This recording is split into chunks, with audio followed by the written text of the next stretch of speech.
राधा मेरी स्वामिनी और मैं राधे को दास, जन्म जन्म मोहे दीजियो श्री বৃন্দাবন ধামবাস। রাধে রাধে প্রিয় ভক্ত, ঠিক এই মুহূর্তে আমি রয়েছি বৃন্দাবনের নন্দগ্রাম, নন্দের নন্দন যশোদানন্দন শ্রীকৃষ্ণের গ্রাম। দেখুন প্রিয় ভক্ত, এই গ্রামটি কত সুন্দর, কত দিব্য লীলা রয়েছে এই স্থানে। কেননা কানহাইয়া কৃষ্ণ এই স্থানে অনেক দিন লীলা করেছে। ভগবান বৃন্দাবনে সব থেকে বেশি সময় বৃন্দাবনের এই নন্দগ্রামে কাটিয়েছে। ওই দূরে রয়েছে নন্দভবন এবং এই পাশে রয়েছে বৃন্দাকুণ্ড। বৃন্দাকুণ্ডের এই স্থানটি অতি পবিত্র রমণীয় স্থান, রাধাকৃষ্ণের মিলন স্থল। প্রিয় ভক্ত, আজ আমরা এই সুন্দর অপ্রাকৃত ভগবান শ্রীকৃষ্ণের গ্রামকে দর্শন করব। দেখুন এই গ্রামে যে কত মধুর মধুর লীলা রয়েছে, ওই লীলা কথা যদি আমরা শ্রবণ করি তাহলে আমাদের এই দুর্লভ মনুষ্য জন্ম সার্থক হবে। তাই তো প্রিয় ভক্ত, ভক্তি সহকারে এই লীলা কথা শ্রবণ করুন, এই দিব্য গ্রামটিকে দর্শন করুন। তপ্ত কাঞ্চন গৌরঙ্গী রাধে বৃন্দাবনেশ্বরী, বিশ্বভানু সুতে দেবীর প্রণমামি হরি প্রিয়ে। রাধে রাধে প্রিয় ভক্ত, এখন এসে পৌঁছেছি বৃন্দাবনের নন্দগ্রাম। আর নন্দগ্রামের বৃন্দাকুণ্ড, ওই রয়েছে বৃন্দাকুণ্ড। দেখুন প্রিয় ভক্ত, এই যে পাশে দিব্য স্থানটি, এটি হলো বৃন্দাকুণ্ড। ওই স্থানে রয়েছে বৃন্দাকুণ্ড। আর বৃন্দাকুণ্ডের পাশে ওই আরেকটি স্থান রয়েছে, ওই স্থানটি হলো গোপিকাদের জল নিয়ে আসার স্থান। ওই স্থানে একটি সরোবর রয়েছে, যে সরোবরের জল মিঠা জল ছিল। কেননা ব্রজের সমস্ত স্থানের জল লবণাক্ত জল, যাকে বলা হয় খারা জল, কিন্তু ওই জল ছিল পান করার যোগ্য। তাই ওই স্থানে যে সরোবরটি রয়েছে, ওই সরোবরের জল ব্রজবাসীরা প্রতিদিন নিয়ে যেত। নন্দগ্রাম থেকে এসে তারা ওই স্থানের জল নিয়ে যেত। এবং এই বৃন্দাকুণ্ডে রয়েছে অপ্রাকৃত লীলা ভগবান কৃষ্ণের। আমরা এখন বৃন্দাকুণ্ডকে দর্শন করব। প্রিয় ভক্ত, দেখুন অপ্রাকৃত এই গ্রামের প্রতিটি ধুলাকণা রয়েছে রাধারানী গোপিকাদের চরণ ধুলি। ব্রহ্মা, শিব এবং ভগবানের মহান ভক্তেরা এই নন্দগ্রামের যে এই ব্রজরজ, এই ব্রজরজ লাভ করার জন্য তারা সকলে তপস্যা করে। এই যে ব্রজধুলা, এই ধুলা ভগবান শ্রীকৃষ্ণের চরণ ধুলি। কেননা কৃষ্ণ এই ভূমিতে লীলা করেছে এবং এই পুরো বৃন্দাবনের গ্রামে গাভীদের পালন করেছে। আজকেই আমাকে এক ব্রজবাসী বলল, যার ঘর ঠিক নন্দভবনের কাছে। এখনও আশেশ্বর মহাদেব যে রয়েছে নন্দভবনের সামনে, ওখানে যতটা জমি রয়েছে বৃহৎ জায়গা নিয়ে, এখনও ওই জমি নন্দ মহারাজের নামে। তাই তো ওখানে যারা পাণ্ডা রয়েছে, পূজারী রয়েছে, তারা ওই জমিকে ব্যবহার করে। তাহলে ভেবে দেখুন, নন্দ মহারাজের যে জমি ছিল এখনও তার নামে রয়েছে। অনেক বছর অতিবাহিত হয়েছে, 5000 বছর যে ভগবান লীলা করেছে, কিন্তু প্রকৃতপক্ষে ভগবানের হিসাবে খুব কম সময়। এই বৃন্দাকুণ্ডকে এখন আমরা দর্শন করব। এরপরে আরও অনেক অনেক দুর্লভ লীলাভূমিকে দর্শন করব এক এক করে। প্রিয় ভক্ত, ভিডিওর শেষ পর্যন্ত জুড়ে থাকুন এবং এই অপ্রাকৃত গ্রামকে দর্শন করুন। দেখুন ওই দূরে এখান থেকে দেখা যাচ্ছে নন্দভবন, ওই দূরে রয়েছে পাবন সরোবর এবং নন্দভবন। প্রিয় ভক্ত, এখন আমরা বৃন্দাকুণ্ডে এসে পৌঁছেছি। এ হলো বৃন্দাকুণ্ড। বৃন্দাকুণ্ডের দুটি কুণ্ড রয়েছে, একটি হলো গুপ্তকুণ্ড আর একটি হলো বৃন্দাকুণ্ড। তো এখন আমরা যে কুণ্ডকে দর্শন করব, এই কুণ্ডটি হলো গুপ্তকুণ্ড। দেখুন প্রিয় ভক্ত, এটি হলো গুপ্তকুণ্ড। বৃন্দাকুণ্ডের ঠিক পিছনেই রয়েছে। কেন গুপ্তকুণ্ড নাম হয়েছে?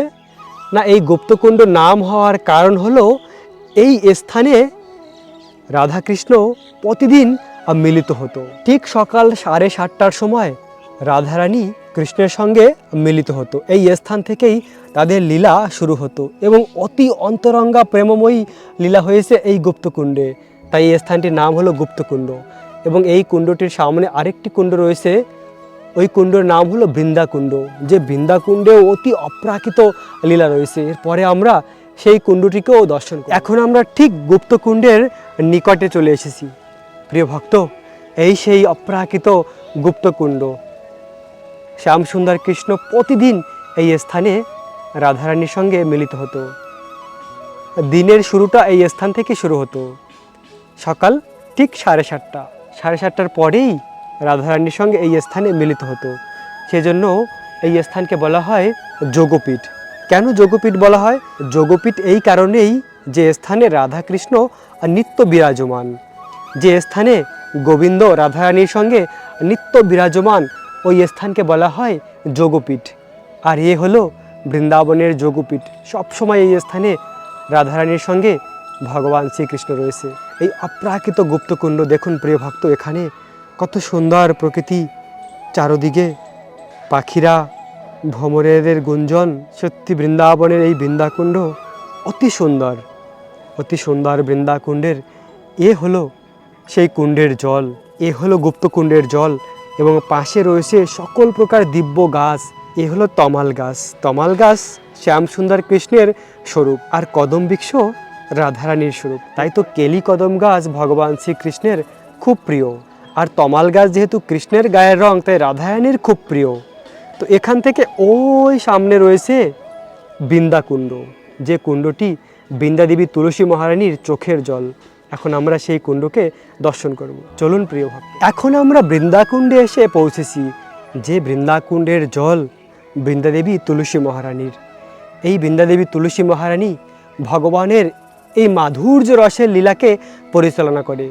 বৃন্দাদেবী তুলসী মহারানী কৃষ্ণের বিরহে কান্না করে করে তার চোখের জলে এই সরোবর। দেখুন প্রিয় ভক্ত, এই সরোবরের জল বৃন্দাদেবী তুলসী মহারানীর চোখের জল।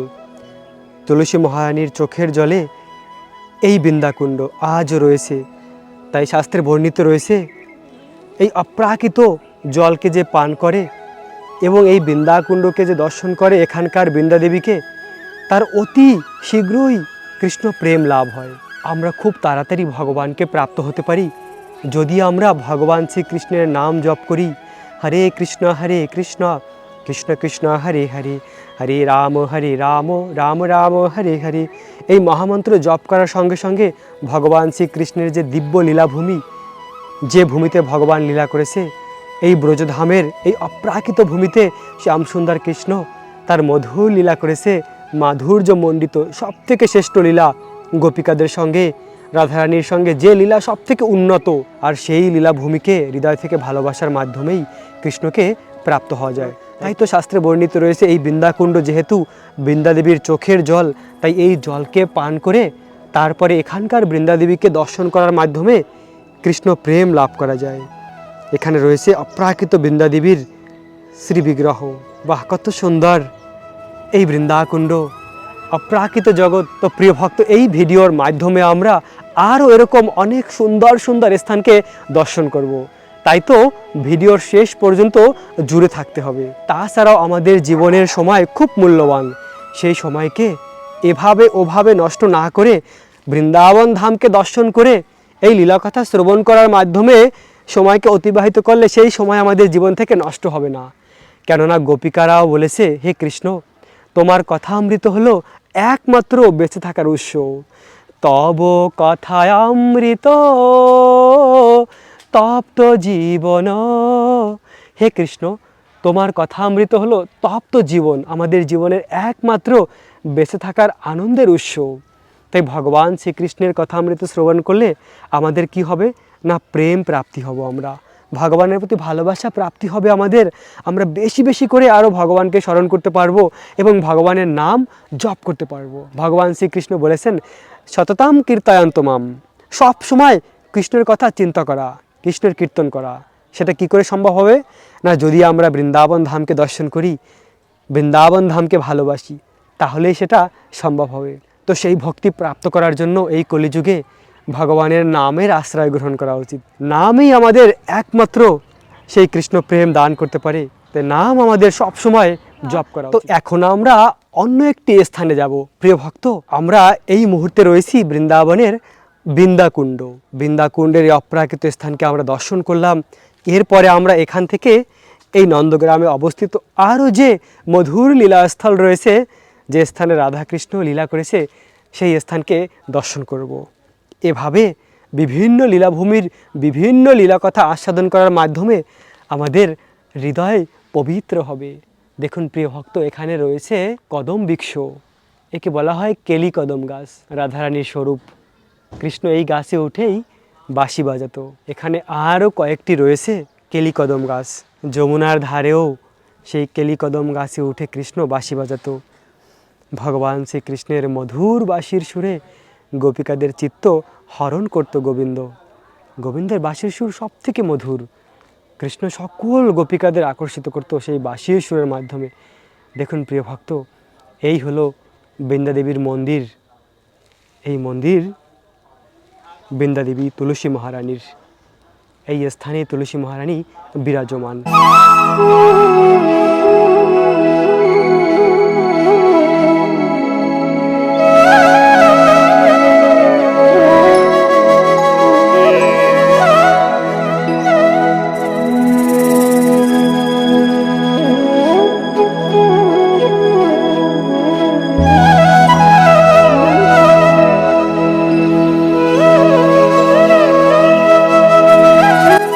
ওই দূরে রয়েছে নন্দভবন। দেখুন প্রিয় ভক্ত, এখান থেকে দেখা যাচ্ছে নন্দভবন। এ হলো কানহাইয়া শ্যাম সুন্দরের সেই 5000 বছর পুরানো ভবন। তো আমরা যাব, ওই স্থানে যাব। দেখুন নন্দগ্রাম কত সুন্দর, কত সুন্দর স্থানে আমরা রয়েছি। ওই দিকটায় রয়েছে বৃন্দাকুণ্ড, যে কুণ্ডকে আমরা দর্শন করে এসেছি। ওই হলো বৃন্দাকুণ্ড। ওই বৃন্দাকুণ্ডের ওই স্থান থেকে বৃন্দাবনের রাস্তা ধরে ধরে দেখুন এই যে রাস্তা রয়েছে, এখান থেকে ওই পাহাড়ের উপরে রয়েছে নন্দভবন। তো আমরা ওই স্থানে যাব, ওই পাহাড়ের চূড়ায় গিয়ে সেই নন্দভবনকে দর্শন করব, যেখানে স্বয়ং ভগবান ছিলেন। ভগবানের সখারা এসে কৃষ্ণকে বলতো, কৃষ্ণ চলো চলো, আমাদের সময় হয়েছে গোচরণে যাওয়ার জন্য। কৃষ্ণ খুব তাড়াতাড়ি নিজেকে তৈরি করত। কৃষ্ণ খুব তাড়াতাড়ি তার কাপড় পরে, তার কোমরে বাঁশি রেখে, তারপরে সেই সিং থাকে এক ধরনের মহিষের, সেটা পরে কৃষ্ণ সঙ্গে সঙ্গে তৈরি হয়ে সখাদের সঙ্গে বেরিয়ে যেত গোচরণ লীলা করার জন্য। আর মা যশোদা তার আগের দিন যা কিছু বানিয়ে রাখতো কৃষ্ণের জন্য, ননি, মাখন, মিঠা, সেই সব কিছু কৃষ্ণকে দিয়ে দিত। আর কৃষ্ণ সেই বনে গিয়ে সখাদের নিয়ে আস্বাদন করত। মা যশোদা প্রেম ভরে তার কানহার জন্য বানাতো। দেখুন প্রিয় ভক্ত, এই ভ্রমর হলো কৃষ্ণের গায়ের রং। তাই তো রাধারানী এই ভ্রমরকে দেখেই ভ্রমরকে বলতো, হে ভ্রমর, আমার কৃষ্ণ কোথায়? কৃষ্ণকে দেখেছো? এভাবে রাধারানীর প্রেম অপ্রাকৃত। ভ্রমর এভাবে মধু পান করে এই ফুলের। তো ওই নন্দগ্রামে ওই দূরে রয়েছে ব্রজবাসীদের গ্রাম, অপ্রাকৃত এই গ্রাম। এবং এই সুন্দর বৃন্দাবনের রাস্তা ধরে ধরে এখন আমরা ওই পাহাড়ের চূড়ায় যাব, শ্যাম সুন্দরের বাড়ি, গোবিন্দের বাড়ি আমরা প্রবেশ করব।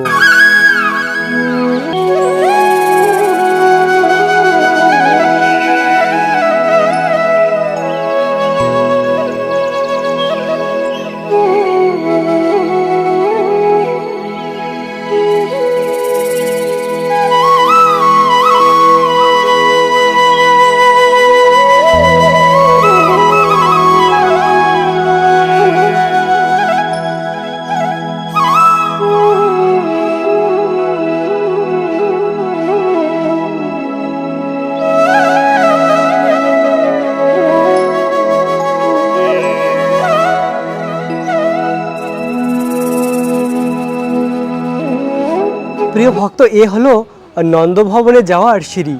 দেখুন এই অনেকগুলি সিঁড়িকে পেরিয়ে পেরিয়ে ওই পাহাড়ের উপরে এখন আমরা যাচ্ছি। ঠিক নন্দভবনের সামনে রয়েছে পাবন সরোবর। দেখুন ওই দূরে রয়েছে পাবন সরোবর, যে অতি পবিত্র পাবন সরোবর, যে সরোবরে স্বয়ং ভগবান নিজে সখাদের নিয়ে অনেক লীলা করেছে। এবং এই সরোবরের ঠিক সামনে এই অনেক সিঁড়ি পেরিয়ে পেরিয়ে নন্দভবন। নন্দভবনে যাওয়ার আগে একটি ভবন রয়েছে যশোদা ভবন, যে স্থানে যশোদা মায়ের ভবন ছিল। যশোদা মা যে স্থানে ছিলেন, প্রিয় ভক্ত, আজও সেই স্থান রয়েছে। দেখুন, এ হলো যশোদা ভবন। যশোদা মায়ের ভবন ছিল এই স্থানে, যশোদা মায়ের ঘর ছিল এটা। যশোদা মা এই স্থানে ছিলেন এবং এখনও অনেক দিব্যলীলা এর ভিতরে রয়েছে। প্রিয় ভক্ত, এই স্থানেই যশোদা মায়ের ভবন ছিল। এখন আমরা সেই 5000 বছর পুরানো যশোদা ভবনের মধ্যে প্রবেশ করেছি। এখানে রয়েছে ভগবানের বিগ্রহ এবং পাশে রয়েছে মহাদেব শিব শঙ্কর। দেখুন ভক্ত, অতি দুর্লভ দর্শন রয়েছে। ভেবে দেখুন, সেই 5000 বছর পুরানো দর্শন আজও রয়েছে। তো আমরা এর পরেই সেই অপ্রাকৃত নন্দভবনে প্রবেশ করব। তার আগে আমরা এই যশোদা মায়ের ভবনকে দর্শন করে নিলাম, কেননা এই যশোদা ভবনও অতি গুরুত্বপূর্ণ। দেখুন, এই স্থানে যশোদা মা গাভীদের পালন করত এবং গাভীদের দুধকে দহন করে কৃষ্ণের জন্য ননি মাখন বানাতো। কানহা, গাইয়া, হরে কৃষ্ণা। এই গাভী হলো ভগবান শ্রীকৃষ্ণের খুব প্রিয়। কৃষ্ণ প্রতিদিন এই সুন্দর গাভীদের নিয়ে, গাভীর বাছুর নিয়ে কৃষ্ণ গোচরণ লীলা করার জন্য যেত। আর মা যশোদা কৃষ্ণের জন্য সুগন্ধিত দুধ দিয়ে ননি মাখন বানাতো। যশোদা মায়ের কিছু গাভী ছিল, যে গাভীর দুধ সুগন্ধিত দুধ ছিল, সেই দুধ দিয়ে মা যশোদা কৃষ্ণের জন্য ননি মাখন বানাতো। ঠিক সেই 5000 বছর পুরানো স্থানে এখন এসে পৌঁছেছি। দেখুন প্রিয় ভক্ত, এ হলো যশোদা ভবন। যেহেতু এত হাজার হাজার বছর অতিবাহিত হয়েছে, তাই এখন তার অবশিষ্ট কিছু রয়েছে। দেখুন প্রিয় ভক্ত, এই সেই সেই 5000 বছর পুরানো যশোদা মায়ের ভবন। কানহাইয়ার জন্য মাইয়া এই স্থানে ননি মাখন বানাতো। এই ঘরে বসে ননি মাখন বানাতো। দুধ দিয়ে অনেক অনেক রকমের আইটেম বানানো যায়। ননি মাখন থেকে শুরু করে অনেক অনেক কিছু দুধের দ্বারা তৈরি হয়। আর সেই সব কিছু মা যশোদা তার কানহার জন্য বানিয়ে থাকতো। আর কানহা এই সমস্ত কিছু নিয়ে বৃন্দাবনের বনে যেত, সখাদের নিয়ে আস্বাদন করত, বনভোজন করত বনের মধ্যে। দেখুন, এখন আমরা প্রবেশ করতে যাচ্ছি। এই সেই ঘর, এই ঘরেই কানহাইয়াকে একবার বেঁধে রেখেছিল মা যশোদা। দেখুন, এই স্থানে মা যশোদা কৃষ্ণকে একবার বেঁধে রেখেছিল। কৃষ্ণ একবার অনেক দুষ্টামি করেছিল, ননি মাখনের হাঁড়ি ভেঙে দিয়েছিল। মা যশোদা এভাবে শিকার উপরে ননি মাখন রাখত। আর কৃষ্ণ একবার সমস্ত ননি মাখনের হাঁড়ি ভেঙে দিয়েছিল, বাদরদের সেই ননি মাখন খাইয়েছিল। তাই মা কৃষ্ণকে ধরে শাসন করেছিল যে, কৃষ্ণ তুমি আর কখনো করবে? দেখুন, কৃষ্ণের কান ধরেছে মা যশোদা। কানহাইয়া, এভাবে কানহাইয়ার অপ্রাকৃত লীলা। এবং আরেকটি স্থান রয়েছে এখান থেকে একদম পাশেই, ওই স্থানে শিকার উপরে মা যশোদা ননি মাখন ঝুলিয়ে রাখত। সেই স্থানটিও রয়েছে, এই সেই স্থান। দেখুন প্রিয় ভক্ত, এখানে মা যশোদা রান্না করত। রান্নার ঘর রয়েছে মা যশোদার। দেখলেই বোঝা যায় যে সেই 5000 বছর পুরানো ভবনটি আজও রয়েছে। এই স্থানে মা যশোদা কৃষ্ণের জন্য রান্না করত। এখানে অনেক কয়টা ঘর রয়েছে। এই পুরো স্থান ছিল রান্নার ঘর মা যশোদার।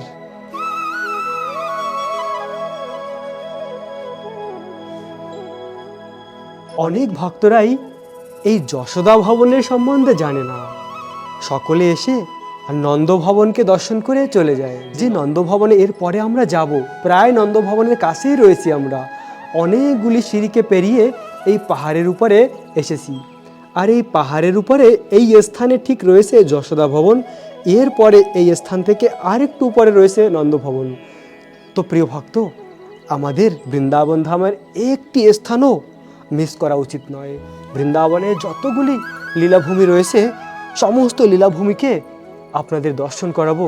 যদি ভগবান আমাকে সুস্থ রাখে, আপনাদের আশীর্বাদ থাকে, ভগবান শ্রীকৃষ্ণ যদি কৃপা করে, তাহলে আমার ইচ্ছা রয়েছে বৃন্দাবনের প্রতিটি লীলাস্থলকে দর্শন করানো। যদিও বৃন্দাবনের লীলা অনন্ত এখানকার লীলাভূমিও অনন্ত, কিন্তু তাও যতটা পারি ভগবানের কৃপায়, রাধারানীর কৃপায় তা আপনাদেরকে দর্শন করাবো। দেখুন প্রিয় ভক্ত, এই হলো যশোদা ভবন। আমরা উপরে এসেছি, উপরে এসে একদম আরও সুন্দরভাবে দর্শন করতে পারলাম। এই পাশে যশোদা মা গাভীদের দুধ দহন করত এবং এই পাশে ছিল রান্নার ঘর, রান্না করত। আর সেই রান্না করে ননি মাখন কৃষ্ণের জন্য বানিয়ে রাখত। আর সেই ভবনটি আজও রয়েছে। যশোদা মায়ের চরণে আমরা আমাদের প্রণাম নিবেদন করি। মা যশোদা কত ভাগ্যবান যে পরম পুরুষোত্তমকে শাসন করেছে, যাকে বাৎসল্য রসে এত ভালোবাসে, সেই মা যশোদার জয় জয় হোক। জয় যশোদা নন্দন ব্রজ জনরঞ্জন, যশোদা নন্দন ব্রজ জনরঞ্জন, যমুনা তীর বনচারী, জয় কুঞ্জ বিহারী, জয় রাধা মাধব কুঞ্জ বিহারী। এভাবে মা যশোদার গুণগান কখনো করে শেষ করা যায় না। মা যশোদার এত মহিমা রয়েছে, যশোদা মায়ের মহিমা অপার মহিমা। এই পুরো যশোদা ভবনকে আমরা একবার পরিক্রমা করে নিলাম প্রিয় ভক্ত। এবং এই স্থানে রয়েছে 5000 বছর পুরানো সেই সময়কার লেখা একটি চিহ্ন। দেখুন, এই সেই চিহ্নটি সেই দাপর যুগের আজ রয়েছে। তো এভাবে দর্শন করতে করতে আমরা পুরো যশোদা ভবনকে দর্শন করে নিলাম। ঘুরে ঘুরে যে স্থান থেকে আমরা শুরু করেছিলাম সেই স্থানে এসেই সমাপ্ত করলাম। যশোদা ভবনকে দর্শন করার পরে এখন আমরা যাচ্ছি নন্দ ভবনে। প্রিয় ভক্ত, এই দেখুন দুই ধারে কত সুন্দর দোকান বসেছে এবং এই ছোট রাস্তা দিয়ে ধরে ধরে আমরা যাচ্ছি নন্দ ভবন। সেই পাহাড়ের চূড়ায় কানহাইয়ার ঘর নন্দীশ্বর পাহাড়ের উপরে আমরা যাচ্ছি। প্রিয় ভক্ত, ঠিক নন্দ ভবনে এসে প্রবেশ করেছি। দেখুন সেই 5000 বছর পুরানো নন্দ ভবনে এসে এখন আমরা প্রবেশ করেছি। এই হলো কানহাইয়ার ঘর। দেখুন প্রিয় ভক্ত, এই হলো নন্দ ভবন। তো এখন আমরা এই পুরো নন্দ ভবনকে ঘুরে ঘুরে দর্শন করব এবং এখানকার মহিমা কথা শ্রবণ করব। অপ্রাকৃত মহিমা রয়েছে এই স্থানে। যদিও অনেক ভক্তরা এখানে রয়েছে, অনেক রকমের আওয়াজ রয়েছে, কিন্তু তাও ভগবানের লীলা কথা, ভগবানের ধাম আমাদেরকে দর্শন করা উচিত।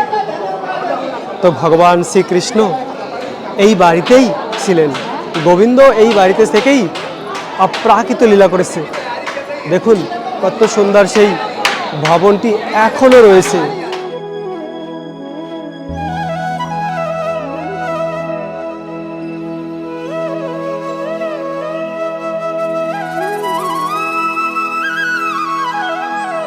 হাজার হাজার ভক্ত একসঙ্গে হয়েছে এই স্থানে। আর এই হলো মেইন মন্দির। এই স্থানেই কৃষ্ণ বলরাম রয়েছে, নন্দ যশোদা মা রয়েছে। এ হলো নন্দ ভবন। দেখুন প্রিয় ভক্ত, সেই 5000 বছর পুরানো নন্দ ভবন, সেই 5000 বছর পুরানো নন্দ ভবন আজও রয়েছে। দেখুন প্রিয় ভক্ত, কত ভক্ত একসঙ্গে রয়েছে, চারদিকে ভক্ত আর ভক্ত। এইদিকে দেখুন ভক্তরা, উপরে ভক্তরা রয়েছে এবং মন্দিরের মধ্যে তো পুরো ভরা রয়েছে ভক্ত। এবং এখানে ভগবানের জন্য মালা বানানো হচ্ছে।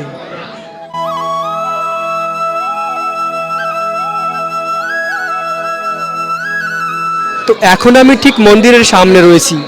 দেখুন মন্দিরের ভিতরে প্রবেশ করা খুব কঠিন, কত ভক্ত একসঙ্গে।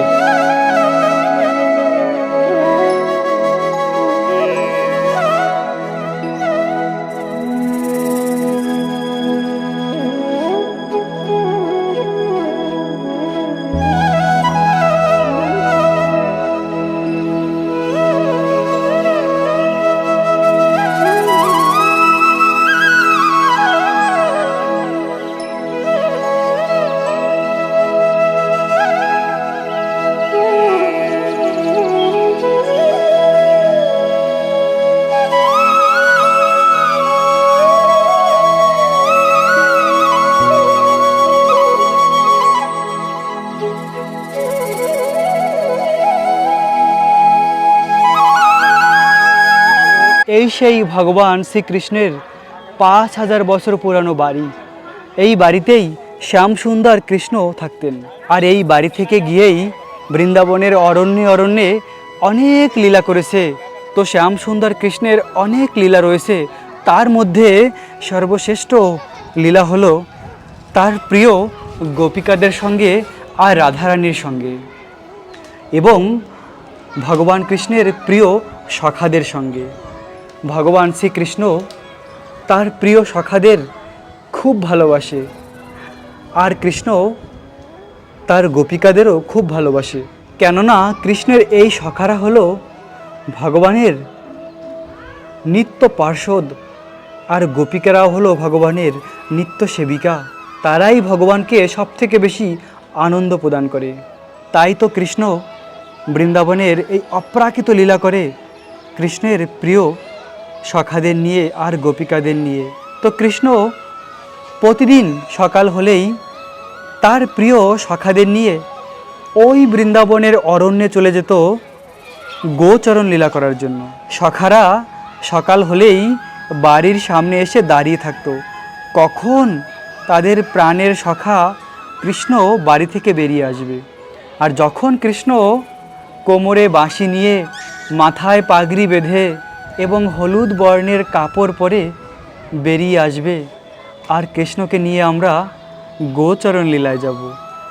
মা যশোদা প্রতিদিন কৃষ্ণকে খুব সুন্দরভাবে সাজিয়ে দিত, কৃষ্ণকে খুব সুন্দরভাবে শৃঙ্গার করত মা যশোদা। কৃষ্ণের মাথায় পাগড়ি বানাতো এবং কৃষ্ণকে হলুদ বর্ণের কাপড় পরাতো আর কপালে কালো টিকা লাগাতো, যেন কৃষ্ণের প্রতি কারো নজর না লাগে। আর কৃষ্ণের সঙ্গে সবসময় কৃষ্ণের বাঁশুরি থাকতো, কৃষ্ণের বাঁশি সবসময় তার কোমরে থাকে। এভাবে কৃষ্ণ প্রতিদিন লীলা করার জন্য বেরিয়ে যায় বৃন্দাবনের অরণ্যে। আর যখন এভাবে কৃষ্ণ বৃন্দাবনের অরণ্যে লীলা করার জন্য যায়, তখন গোপিকারা খুব চিন্তিত থাকে যে আমাদের শ্যামসুন্দর কৃষ্ণ, তার চরণ খুব কোমল, আর এই কোমল চরণ বৃন্দাবনের অরণ্যে যাচ্ছে, যদি বৃন্দাবনের পাথর বা কোনো কাঁটা লেগে কৃষ্ণের পায়ে ব্যথা লাগে। আর সেই কথা চিন্তা করেই গোপিকারা খুব চিন্তিত থাকতো। তাই তো রাধারানী আর গোপিকারা শ্যামসুন্দর কৃষ্ণকে বলেছিল, হে কৃষ্ণ, তুমি যখন অরণ্যে যাও গোচরণ লীলা করার জন্য, তখন তোমার যে চরণ, সেই চরণ আমাদের হৃদয়ে রাখো, আমাদের হৃদয়ে রেখে তারপরে তুমি বৃন্দাবনের অরণ্যে যাও, তাহলে তোমার পায়ে কোনো ব্যথা লাগবে না। একবার ভেবে দেখুন প্রিয় ভক্ত, গোপিকাদের প্রেম কত উন্নত, কত মহান, তারা কৃষ্ণকে কত ভালোবাসে। তারা এভাবে সবসময় কৃষ্ণের জন্য চিন্তা করত। আসলে প্রিয় মানুষটি যদি কাছে থেকে দূরে চলে যায়, তাহলে ভালোবাসা আরও বৃদ্ধি পায়। তাই তো গোপিকাদের ছেড়ে যখন সকাল হলেই কৃষ্ণ বৃন্দাবনের অরণ্যে চলে যেত, তখন গোপিকারা কৃষ্ণের বিরহে থাকত। কৃষ্ণের বিরহে থাকলেও তারা এক অপ্রাকৃত আনন্দ লাভ করত কৃষ্ণের কথা মনে করে। কৃষ্ণ যখন বনে চলে যেত গোচরণ লীলা করার জন্য, তো গোপিকারা তখন নিজেদের মধ্যে কৃষ্ণের সম্বন্ধে বলে আনন্দ লাভ করত। কৃষ্ণের বিভিন্ন লীলাকে তারা বর্ণনা করত। এক এক গোপী কৃষ্ণের বিভিন্ন লীলাকে বলে তারা আনন্দ পেত। তাই তো ভগবান শ্রীকৃষ্ণ গীতাতে বলেছেন যে আমার ভক্ত যখন একসঙ্গে হয়, তখন তারা কি করে না, আমার সম্বন্ধে তারা কথা বলে। তাই তো কৃষ্ণ বলেছেন, আমার ভক্তের লক্ষণ হলো তারা যখন একসঙ্গে হয়, তখন আমার সম্বন্ধে তারা কথা বলে। মচ্চিতা মদ্গত প্রাণায়া বোধায়ন্ত পরস্পরম কথায়ন্ত চ মাম নিত্যম তুষ্যন্তি চ রমন্তি চ। আমার ভক্ত একসঙ্গে হয়ে আমার অপ্রাকৃত লীলা কথা শ্রবণ করে তারা পরম আনন্দ লাভ করে। তেমনি গোপিকারা যখন একসঙ্গে হতো, তখন তারা অন্য কোনো কথা বলতো না, এই সংসারের জাগতিক কোনো কথা তারা বলতো না, তারা শুধুমাত্র কৃষ্ণের সম্বন্ধে বলতো, যে কৃষ্ণ এখন বৃন্দাবনের বনে এভাবে লীলা করছে, কৃষ্ণ এভাবে লীলা করেছিল, এরকম বিভিন্ন রকমের লীলা তারা বর্ণনা করে। আর এটিই হলো তাদের জীবনের একমাত্র আনন্দ, কৃষ্ণের কথা। তাই তো বলা হয় তব কথামৃত তপ্ত জীবনম। গোপিকাদের জীবনের একমাত্র প্রেরণা ছিল কৃষ্ণের কথামৃত। যদিও এভাবে পুরো দিন কৃষ্ণের বিরহ থাকতো, এত ভালোবাসে কৃষ্ণকে, সেই কৃষ্ণ সকাল হলেই বৃন্দাবনের অরণ্যে চলে যেত লীলা করার জন্য। আর তখন তারা শুধু কৃষ্ণের কথা চিন্তা করেই এক অপ্রাকৃত আনন্দ লাভ করত। বিরহের মাঝেও এক আনন্দ লাভ করা যায়। তেমনি কৃষ্ণ যখন এই বৃন্দাবন ছেড়ে মথুরায় চলে যায়, 100 বছর পর্যন্ত গোপিকারা কৃষ্ণের বিরহে ছিল। তারা কৃষ্ণের জন্য কান্না করত, আর তাদের সেই বিরহের মাঝেও তারা আনন্দ লাভ করত না। তারা সব সময় কৃষ্ণের কথাই চিন্তা করত। 1 মিনিটের জন্য তারা কৃষ্ণকে ভুলে থাকতো না। এরকম ছিল গোপিকাদের প্রেম। প্রিয় ভক্ত, আমরাও যদি রাধা কৃষ্ণকে ভালোবাসি হৃদয় দিয়ে, আমরাও যদি সবসময় কৃষ্ণের কথা চিন্তা করি, তাহলে আমরাও সেই অপ্রাকৃত আনন্দ লাভ করতে পারি এবং জীবনের শেষে সেই পরম গতি প্রাপ্ত হতে পারি। ভগবানকে ভালোবাসার মাধ্যমে, ভক্তির মাধ্যমে এই কৃষ্ণকে জয় করা যায়। যেমন এই বৃন্দাবনের ব্রজ গোপিকারা কৃষ্ণকে ভক্তির মাধ্যমে জয় করেছিল। কৃষ্ণ তার ভক্তের অধীন হয়ে যায় যখন ভক্ত তাকে হৃদয় দিয়ে ভালোবাসে। তাই তো ভগবান কৃষ্ণ ভাগবতমে বলেছে, অহম ভক্তা পরাধীনা। একবার দুর্বাসা মুনি ভগবান শ্রীকৃষ্ণের শুদ্ধ ভক্ত অম্বরীশ মহারাজের চরণে অপরাধ করেছিল। আর তখন ভগবান সুদর্শন চক্রকে পাঠিয়ে দিয়েছে দুর্বাসা মুনিকে মারার জন্য। আর দুর্বাসা মুনি বাঁচার জন্য সমস্ত স্থানে ছুটে বেরিয়েছে, ব্রহ্মা শিব কেউ তাকে বাঁচাতে পারেনি। অবশেষে ভগবান বিষ্ণুর কাছে গিয়েছে। তখন ভগবান বিষ্ণু বলেছেন, হে দুর্বাসা মুনি, তুমি আমার ভক্তের চরণে অপরাধ করেছো। ভক্ত হলো আমার হৃদয়ে, অহম ভক্তা পরাধীনা। তোমাকে এই জগতের কেউ বাঁচাতে পারবে না সুদর্শনের হাত থেকে। তোমার হাতে শুধু একটি মাত্রই উপায় রয়েছে, আমার যে ভক্তের চরণে তুমি অপরাধ করেছো তার কাছে গিয়ে ক্ষমা ভিক্ষা করো। যদি সে তোমাকে ক্ষমা করে দেয়, তাহলেই সুদর্শন চক্রের হাত থেকে তুমি বাঁচতে পারবে। তখন কৃষ্ণ বলেছিল, সমস্ত জগৎ আমাকে জানে আমি সরাট স্বতন্ত্র ভগবান হলেও আমি আমার ভক্তের অধীন। অহম ভক্তা পরাধীনা। আমি সম্পূর্ণ পরাধীন, আমি ভক্তের অধীন। কেননা ভক্ত আমাকে তার ভক্তির মাধ্যমে জয় করে নেয়, তখন আমি ভক্তের হয়ে যাই। তাই তো প্রিয় ভক্ত, এই জগতের সবথেকে মূল্যবান হলো কৃষ্ণ ভক্তি, কৃষ্ণ প্রেম। এই ভক্তির মাধ্যমেই আমরা ভগবানকে প্রাপ্ত হতে পারি আর ভগবানের অপ্রাকৃত ভক্তির আনন্দ লাভ করতে পারি। দেখুন, শ্যামসুন্দর কৃষ্ণের এই সেই 5000 বছর পুরানো বাড়ি। এই বাড়িতেই যশোদানন্দন শ্রীকৃষ্ণ থাকতেন। নন্দের নন্দন এই বাড়িতে থেকে এরকম অনেক প্রেমময়ী লীলা করেছে। দেখুন, এখান থেকে দূরে রাধারানীর বাড়ি দেখা যায়। এই স্থানটি হলো একটি পাহাড়ের উপরে, আর এই পাহাড়কে বলা হয় নন্দীশ্বর পাহাড়। স্বয়ং মহাদেব শিব শঙ্কর নিজের শরীরকে একটি পাহাড় বানিয়েছে, আর সেই পাহাড়ের উপরে এই অপ্রাকৃত নন্দভবন। আর এখান থেকে দূরে রয়েছে রাধারানীর বাড়ি বার্সানা, এখান থেকে দেখা যায়। দেখুন, দূরে যে পাহাড়ের উপরে ভবন রয়েছে, ওই ভবনেই রয়েছে রাধারানীর শ্রীমহল। আর ওই ভবনটি হলো একটি পাহাড়ের উপরে। সেই পাহাড়কে বলা হয় ব্রহ্ম পাহাড়। স্বয়ং ব্রহ্মাজি নিজের শরীরকে 4টি পাহাড় বানিয়েছে, মানগড়, দানগড়, ভানগড় আর বিলাসগড়। আর সেই পাহাড়ের উপরে রাধারানীর শ্রীভবন এখান থেকে দেখা যায়। আর এই স্থানে রয়েছে শ্যামসুন্দর কৃষ্ণের বাড়ি। আর এই পাহাড়টি হলো স্বয়ং মহাদেব শিব শঙ্করের উপরে। মহাদেব শিব শঙ্কর পঞ্চমুখে ভগবানের নাম জপ করে। তাই তো তিনিও যখন ভগবানের লীলা হয়, সেই লীলায় বিভিন্নভাবে ভগবানের লীলায় অংশগ্রহণ করে। যেমন এই ধামকে রক্ষা করে মহাদেব শিব শঙ্কর। আর তেমনি নিজের শরীরকে একটি পাহাড় বানিয়েছে যাকে বলা হয় নন্দীশ্বর পাহাড়। আর এই নন্দীশ্বর পাহাড়ের উপরে রয়েছে এই নন্দভবন, যে ভবনের উপরে শ্যামসুন্দর কৃষ্ণের বাড়ি। অপ্রাকৃত এই বাড়ি। বলা হয় এই বাড়িতে যে প্রবেশ করে সে ভগবানের বিশেষ কৃপা প্রাপ্ত হয়। তাই তো প্রিয় ভক্ত, আপনারাও ভিডিও দেখার সময় মনটাকে বৃন্দাবনের এই নন্দগ্রামে নিয়ে আসুন এবং এই স্থানকে মন থেকে অনুভব করুন, দর্শন করুন।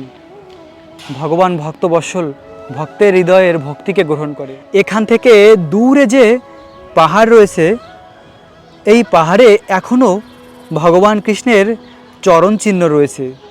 ভগবান যে গাভীদের নিয়ে, সখাদের নিয়ে গোচরণ লীলা করার জন্য যেত, সেই চিহ্ন আজও রয়েছে। ওই পাহাড়ের সামনে এখনও শ্যামসুন্দর কৃষ্ণের চরণ চিহ্ন রয়েছে। এটি হলো চরণ পাহাড়ি। এই চরণ পাহাড়িতে কৃষ্ণ এসে তার সখাদের নিয়ে এখানে গোচরণ লীলা করত এবং এখানে রয়েছে শ্যামসুন্দর কৃষ্ণের চরণ চিহ্ন। দেখুন, এই সেই দুর্লভ স্থান যেখানে রয়েছে পরম পুরুষোত্তম ভগবান শ্রীকৃষ্ণের চরণ চিহ্ন। এটি হলো কৃষ্ণের চরণ চিহ্ন। কানহাইয়া, আহা! দেখুন, এই স্থানে কৃষ্ণ বাঁকা হয়ে দাঁড়িয়ে বাঁশি বাজিয়েছিল, তার চিহ্ন রয়েছে এখনো। ব্রজবাসীদের গ্রাম এখনো কত সুন্দর, অপ্রাকৃত। এই গ্রামে ব্রজবাসীরা থাকেন। ভগবান কৃষ্ণের খুব প্রিয় এই ব্রজবাসীরা। দেখুন, এটি হলো মন্দিরের চক্র, সুদর্শন চক্র। বলা হয় দূর থেকে যদি কেউ এই সুদর্শন চক্রকেও দর্শন করে, তাহলে সে মন্দিরে এসে ভগবানকে দর্শন করার ফল প্রাপ্ত হতে পারে। যখন পুরীধামে স্বয়ং ব্রজেন্দ্রনন্দন কৃষ্ণ চৈতন্য মহাপ্রভু রূপে ছিলেন, তখন চৈতন্য মহাপ্রভুর একজন ভক্ত ছিলেন হরিদাস ঠাকুর, যিনি প্রতিদিন 3 লাখ মালা জপ করতেন। তিনি মুসলমান ঘরে জন্মগ্রহণ করেছিলেন, কিন্তু তাও তিনি যেহেতু ভগবানের নাম জপ করতেন প্রতিদিন 3 লাখ, তাই তিনি ভগবানের অনন্য ভক্ত হয়েছিলেন। আর তিনি পুরী মন্দিরে প্রবেশ করতে পারতেন না, কেননা ভিন ধর্মীয় কোনো ব্যক্তির পুরী মন্দিরে প্রবেশ করার অনুমতি নেই। তখন তিনি দূর থেকে এভাবে সুদর্শন চক্রকে দর্শন করে প্রণাম করত। আর ভগবান বলেছিল যে দূর থেকে যদি কেউ সুদর্শন চক্রকে দর্শন করে, তাহলে মন্দিরে গিয়ে ভগবানকে দর্শন করার ফল প্রাপ্ত হয়। আর ভগবান জগন্নাথ দেব এত দয়ালু, যাদের বাকি সময় মন্দিরে প্রবেশ করার অনুমতি নেই, তাদের জন্য ভগবান বছরে একবার মন্দির থেকে বেরিয়ে আসে। আর সেটাকে বলা হয় রথযাত্রা মহোৎসব। রথের সময় স্বয়ং ভগবান জগন্নাথ ওপেন রোডে চলে আসে সকলকে দর্শন দেওয়ার জন্য। জগতের সবাই তখন ভগবান জগন্নাথকে দর্শন করতে পারে। ভগবান সকলকে দর্শন দিয়ে কৃপা করে এই রথযাত্রার সময়। এরকম ভগবান জগন্নাথ পরম দয়ালু। আর এই জগন্নাথকে না রাধা বিরহের মূর্তি। এই বৃন্দাবনের রাধারানী আর গোপিকাদের প্রেমের বিরহ ভাবে এই জগন্নাথ রূপ ধারণ করেছে। তো ভগবানের প্রতিটি লীলা, প্রতিটি রূপ অপ্রাকৃত। আর প্রতিটি লীলার মধ্যে রয়েছে পরম আনন্দ। আর সেই লীলা কথায়ও রয়েছে এক অপ্রাকৃত অনুভূতি, এক আনন্দ।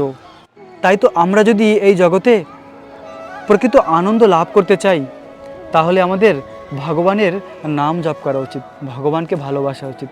ভগবানের নাম জপ করার মাধ্যমে আমরা পরম আনন্দ লাভ করতে পারি। আর সেই নাম হলো হরে কৃষ্ণ কৃষ্ণ কৃষ্ণ হরে হরে, হরে রাম রাম রাম হরে হরে। এই মন্ত্র জপ করুন আর ভগবানের কৃপা লাভ করুন। এই মন্ত্র জপ করলেই ভগবানের অপ্রাকৃত ভক্তি প্রেম লাভ করা যায়। প্রিয় ভক্ত, আজকের ভিডিও এখানেই সমাপ্ত করব। রাখবেন নিজেদের অনেক যত্ন, থাকবেন কৃষ্ণ ভাবনাময়। রাধে রাধে।